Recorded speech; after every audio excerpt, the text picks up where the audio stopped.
Il y a un retour vers l'équilibre, on n'y est pas encore tout à fait, mais on y sera en 2019, selon les prévisions effectivement budgétaires du gouvernement. On est à 2,2 milliards de déficit cette année, donc on voit que le fameux trou de la Sécu est pratiquement aujourd'hui bouché.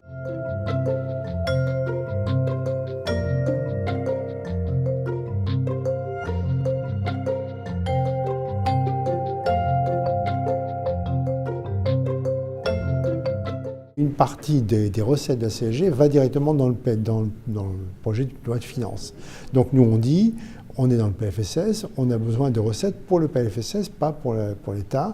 Donc on supprime la partie cotisation CSG 1,7 des retraités qui n'est pas utile pour financer la sécurité sociale telle que le veut le gouvernement. Les socialistes, nous ne sommes pas contre la CSG.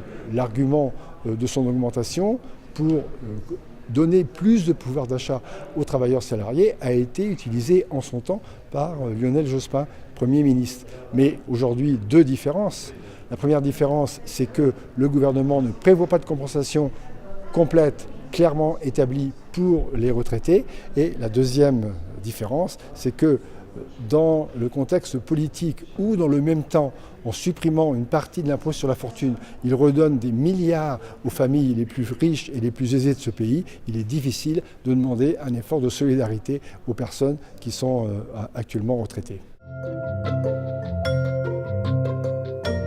Toutes les mesures qui ont été prises par Madame la ministre de la Santé vont dans le bon sens, que ce soit les vaccinations, que ce soit les mesures d'intensification de l'ambulatoire et que ce soit les mesures d'intensification de la télémédecine, tout ça, ça va dans le bon sens. Si on veut empêcher, effectivement, vaincre ce fléau qui est la consommation et le tabagisme, dont on sait qu'il fait des milliers et des milliers de morts chaque année, je crois que la seule mesure aujourd'hui efficace, c'est les hausses du prix du paquet du tabac.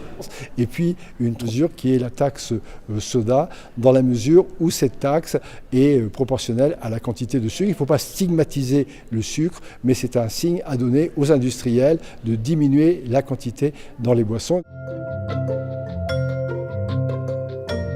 Sur la politique familiale, il y a une double position. C'est très bien de soutenir les plus fragiles. Incontestablement, il faut avoir un regard attentif sur les familles monoparentales, sur les personnes les plus fragiles. Je pense notamment aussi aux personnes âgées. Mais il faut aussi, dans la politique familiale, ne pas oublier que l'universalité, c'est ce qui a permis aujourd'hui d'avoir une courbe démographique qui est la meilleure en Europe.